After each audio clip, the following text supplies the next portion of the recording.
On Wednesday, January 24, Julia shared on her Instagram account some behind-the-scenes photos from their film Ikaw Pa Rin Ang Pipiliin Ko. "Please give our film a chance," she wrote. Ikaw Pa Rin Ang Pipiliin Ko follows the budding romance between Michael, Aga, a conductor and an arranger, and a choir student, Jazz, Julia. In the trailer, the two became close after the latter had a one-on-one music coaching session after he coincidentally watched her in a bar singing off-key. The trailer also showed the two appear on deliberation about the ethical dilemma of their budding romance.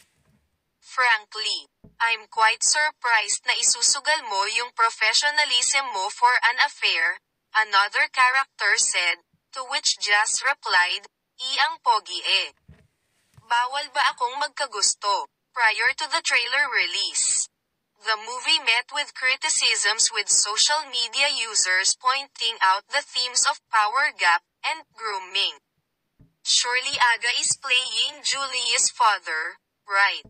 If not, then forecasting was not done for this film's viability. Given awareness and outcry now about grooming and negative power dynamics on big age gaps. No one will watch this film," an ex-user previously wrote.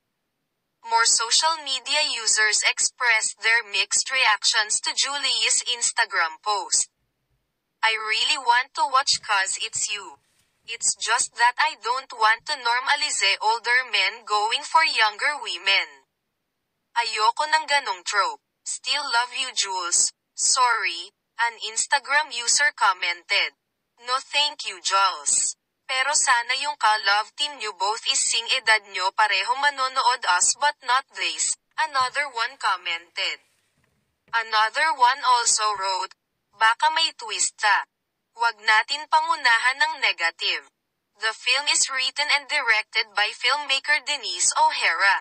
Joining Julia and Aga in the cast are Noni Buencamino, MJ Cayabyab, Boboy Garevilo, Nicole Omilo, Janine Teñoso, Frost Sandova, and Cindy Miranda, among others. It will premiere in cinemas on February 7.